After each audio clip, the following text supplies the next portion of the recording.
If you're concerned about privacy or want to reduce the amount of your personal information available online, opting out of PropertyRex.com is simple and quick.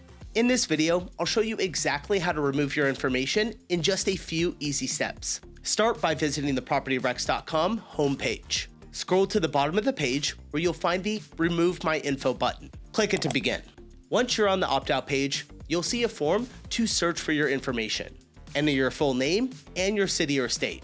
You can also search using your address. After filling in the details, click the search button. When the result with your information appears, click the button labeled Request Opt-out to complete your request. It's important to note that this process removes your data only from PropertyRex.com. It doesn't remove your information from any original public or private databases. While your data is removed immediately from our system, it may take up to 48 hours for the changes to fully reflect due to browser caching.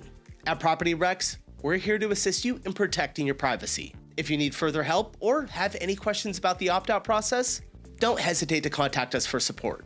Visit PropertyRex.com today and take control of your information.